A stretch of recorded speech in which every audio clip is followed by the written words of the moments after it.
Today I have 15 tips for raising a family on a small budget. If you happen to be new here, hello. I'm Shayla, an Earthy Mountain homemaker wife and a home educating mama to 6. Welcome to Mountain Mama's Home. I am no spring chicken like so many others here on YouTube, but I have been practicing the arts of serving my family through low-income homemaking and steading and schooling for over 20 years. I've learned that to know something is one thing, but to live and experience it for extended periods of time and let it refine you is another. If you're looking for experienced inspiration to strengthen you in your ministry of loving and serving your family through homemaking, and you found some today, you can tune in to my homemaking channel on Mondays for faith-filled messages, wholesome scratch cooking ideas, homemaking, including low-income homemaking, self-care tips, and fun and interesting projects in our homesteading journey. I was birthed in the mountains.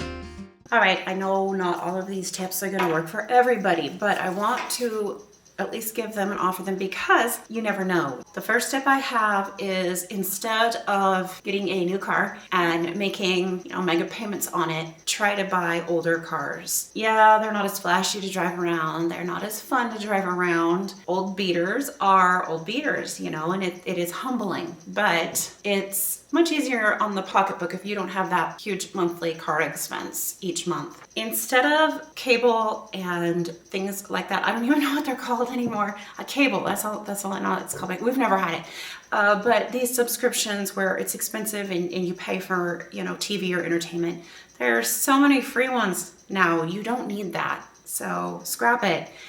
One thing that we do and that we do pay for is Amazon Prime, because with that we not only get the entertainment, but we have Amazon Prime with it, and we have all of the benefits from having Amazon Prime. We use some of the documentaries in our homeschool, so it's definitely an expense that for us, makes sense to have. That is the only subscription you really need to pay for, unless you want something like perhaps the Daily Wire. Daily Wire is definitely a subscription plan that I do recommend, but for all other forms of, subscription plans for entertainment, you don't need it. There's so much free now. Number 3 is out there. It's so out there. It's not going to work for the majority of you probably, but I want to throw it out there because if you can find this kind of a situation, it's an amazing situation. We have been able to find this twice now for our home and living situation, but it's when you're out home shopping, see if there are people out there that will do owner carried contracts or rent to own. If you do find somebody like that, you have found an angel, in my opinion.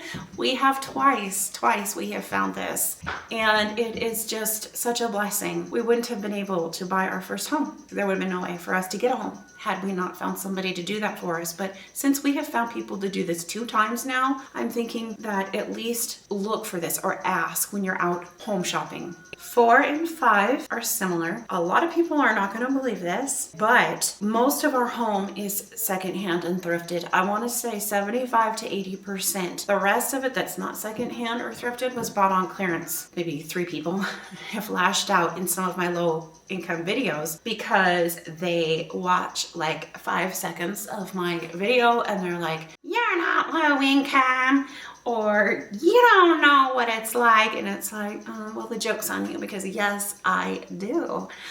I have taken 20 years to gather what I have, and most of it is second-hand or thrifted, yard sales, Goodwill.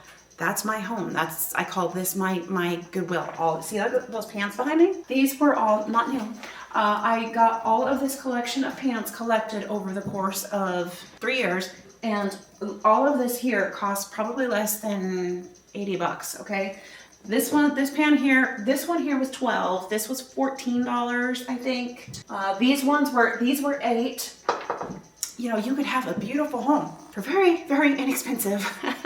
And I know because I've done it, and people don't believe that it's as inexpensive as it is, but it is. These bowls are another example. Look at these bowls. They're beautiful. They look expensive. They got like little gold looking rim around them. And these are beautiful. I bought these 2 for $1 at the dollar store. Okay, so dollar store clearance racks, secondhand. That is how you can stock your home up on whatever you need. Bowls All my bowls, see all the bowls behind me on this? Oh, secondhand.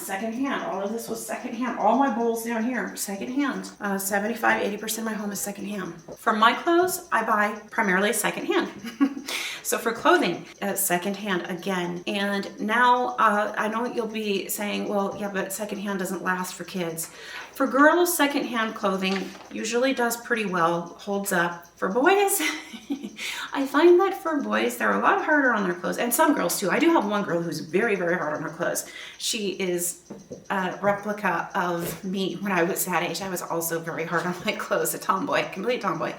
But clothing that is for boys, if you get it secondhand, a lot of times it won't hold up because it's already half worn. So another place to find children's clothes is clearance racks at the end of each season. You just buy forward for them. So if they're in a size 8 now and you're at the clearance rack and it's spring and you're looking at the winter clothes that are on the clearance rack, buy a size or 2 up. Number 7, learn to cut your kids' hair. It's not that hard to do. I only, out of all 6 of my children, there's only one of them whose hair gives me kind of a run for it every time. It's a challenge. And then I have one other child who has very fine hair, and she's a girl, so I don't do her hair because I would very much so mess it up. I don't do her hair. But for the rest of the kids, I learned how to cut all of their hair, and it's not that hard to do. Last time I checked, haircuts in my area were about $40, so that's a lot of savings. Number 8, put up a clothesline for your clothes. It's relaxing to go out and hang clothes in the fresh air anyways. A clothesline, it's a great way to save money instead of running your dryer. Number 9, for meat, look into a hunting license so that you can hunt and get your own venison and meats. And if that's not an option for you, or if it's not something that you're open to doing, see if you have a friend that you can buy the tag for. Ask them to get a deer for you. This is number 10. For our appliances, we did start doing the financing plans that have 0 interest. But for many, many years, what we would do when we needed a new appliance is we would just look for a used appliance. There are a lot of used appliance stores, and some of them even have a 60-day warranty. Okay, 11 is just a fun one. If you need houseplants, try to find them on Craigslist or in Facebook groups. And another thing that you can do to actually make money, so this is like a little bonus tip, is sell houseplants. So as your houseplants start to grow, you can make more houseplants from them and sell them on the same platforms. I mentioned secondhand clothes. One place I forgot to mention is ThredUp. ThredUp is neat because you can also consign your clothes there and make money. Look into ThredUp or places in your local town where you can consign some of your clothing to make money, or trade the clothing or get a store credit to get your clothing for free. Number 13, I already kind of covered this, but it's buy used dishes. So like I said, these dishes, they're all used, but I do want to show you one thing and one caution. Do you see how they kind of shine on them? They're really shiny. They're not worn. The more you put dishes like this in the dishwasher, so this is a Better Homes and Garden. I think it's a porcelain or ceramic. The more the shiny finish starts to wear down and wear off. And when that shiny finish is gone, there's lead in these kinds of dishes. I think Corelle and stainless steel are the only kinds that don't have lead. So if you're gonna buy used dishes, make sure the finish is still on them. They still have a good shine, or else just look for used Corelle. All of my Corelle were used. As things break down, always consider or try to at least repair it before you run out and replace it. Last month, my Cuisinart broke down, or it didn't break down, it started falling apart actually. The base of it did. The top part that blends is still perfectly together, but we were able to attach it back together and fix it so that it will keep working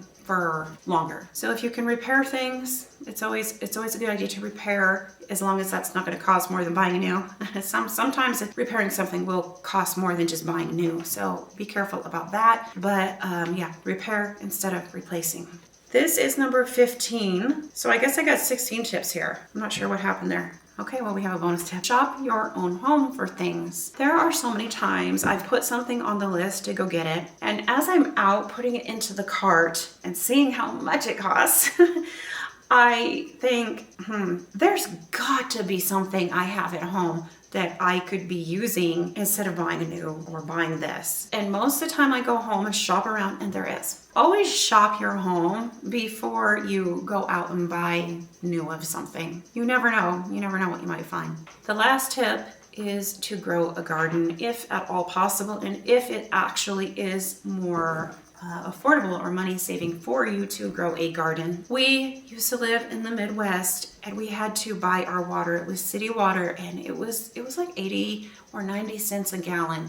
And so for us, because of that, and then because also we had really high electricity bills. So growing a garden and preserving all my food was not saving any money. It was actually costing more than it was to just run to Aldi and get our groceries there and get our canned foods and our foods there. So it depends on where you live. Maybe now it is different. Maybe this was years ago. Okay, so this was like 8, 9 years ago, maybe like 10 years ago now. Actually, I'm getting older and I'm not realizing I'm getting older, but it was like 10 years ago when I crunched the numbers when we were living in the Midwest, and I realized this is not saving us any money for me to can food. It's actually costing us. So definitely weigh that out for yourself. It might be more expensive for you to grow a garden, but for us where we live now, and because of the family size we have now, it is definitely far more affordable for us to grow a garden than it is to go buy the food that our family needs. And this might differ per family, per area, so just it's something to look into.